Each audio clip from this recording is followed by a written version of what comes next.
There's hardly anyone who is arguing kids learn better online, and so New Mexico is anxious to get students back into the classroom. Our new president promised within 100 days, and the governor wants to let students return as early as this coming Monday. Can it be done? And more importantly, can it be done safely? Here to parse that issue is our Line Opinion panel. We welcome back attorney and public safety analyst Ed Perea. Good to see you again, Ed. And line regulars Tom Garrity and Sophie Martin join us this week as well. Ed, starting with you, Albuquerque Public Schools met this week, decided to kick the can down the road for another 2 weeks while trying to convince the state that to still allow their athletes to compete while virtual learning goes on a little longer. Here's my question. The governor has given the go-ahead to school districts, but do they have the data they need to make this decision? Gee, there's a lot of data out there, and you're hearing both sides of the story. And depending on who you're talking to, there's the group that really wants to get these schools opened up. And for those schools, or those individuals, or those groups, parents and otherwise, who are really supporting opening up the schools to some degree, I think they review the data as positive on their behalf.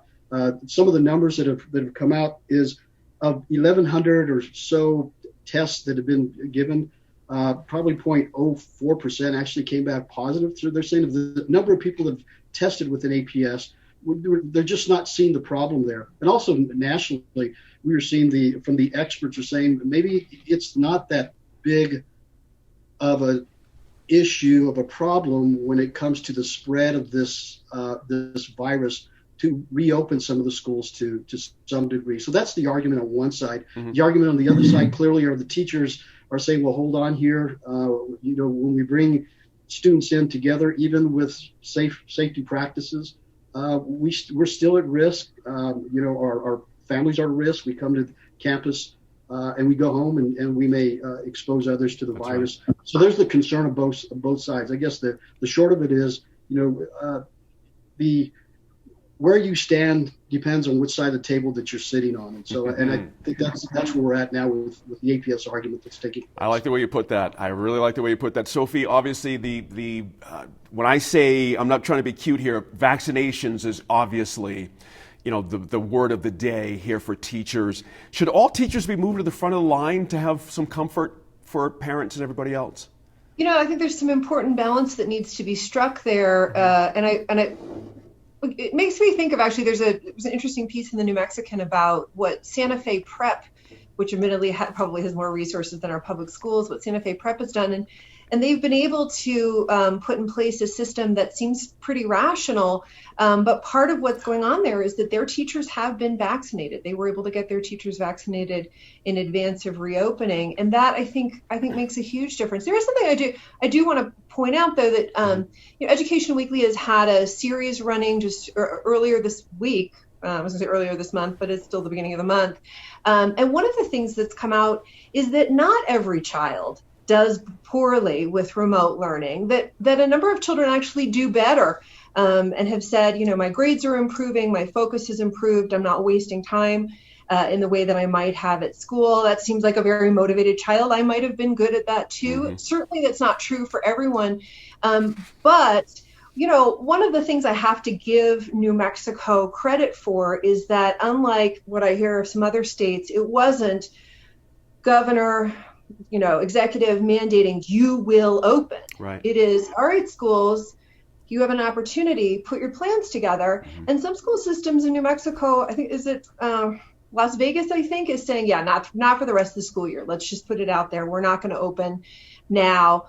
Different schools are looking at different plans, and it's not just sort of wave a wand and we're open. There's a lot that has to happen before a particular district can open. Going back to vaccines, it seems to me that obviously that would make a big difference in terms of the comfort level and the safety of the educators. Right. And not just the educators, but the bus drivers, the janitors, everyone who works in that system. I think we forget sometimes, and I think it's important to remind ourselves, we are talking about teachers, but they are also talking about everyone else who goes into work to make the schools happen. Good points there.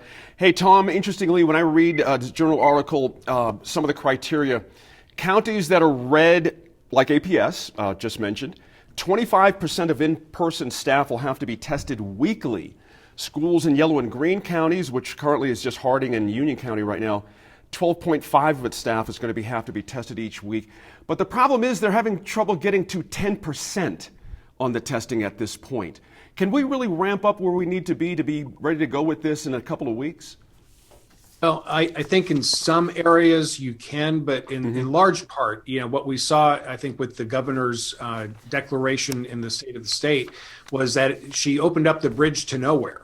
As far as saying, okay, great, let's go ahead and open up schools, and really kind of shifted the responsibility to the schools who were going, oh, hey, how are we going to hit testing? How does red, yellow, green kind of impact us? Right. And by the way, where do we find 1,200 school bus drivers as far as in the Albuquerque Public Schools? So I think that there are a lot of items that school districts were surprised with, because they thought they were going to have additional time with respect to getting ramped up and back up and running. They had some time, but that runway was basically taken away with that February 8th opportunity. It wasn't a mandate. It was just an opportunity for schools. And what it's really going to test, though, is the ability for school districts to communicate not just with their teachers, but also with the parents in the community, because there's all of a sudden an expectation that, the normal of remote learning is about to change. Right. And school districts, big or small, need to be able to manage that narrative right now, or they'll have the mob rule kind of take over and set the narrative for them. That's right. Boy, I tell you what, you just really hit a home run there. I agree 100%. Hey, Sophie, we are top 3 in the country for testing right now. Yay, New Mexico. Does that make a difference? I mean, we're doing okay compared to most. Listen, we're doing okay on testing. We're also doing really, I think, well, more than okay on testing. I think we're doing well on vaccination rates. This state has been, out front in most areas since the start of the pandemic. But being number 3, being up there, doesn't necessarily mean that we have all that we need. Why is testing important? It helps to give us a sense of what percentage of the population is effective.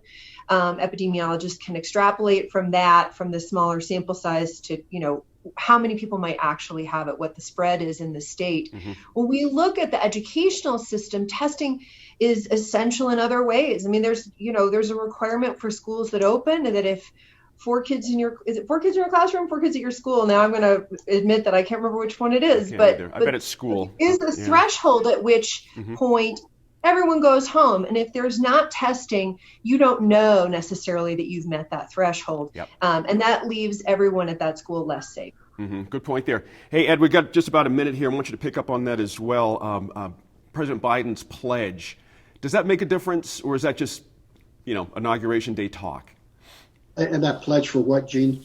Have everyone 100 days, have everybody back in school in the first 100 days. Well, Gene, we really, again, we don't want to move too quickly, but we want to move steadily. I think, again, there's still a lot of concerns out here with regard to the last question as far as where we rank on testing.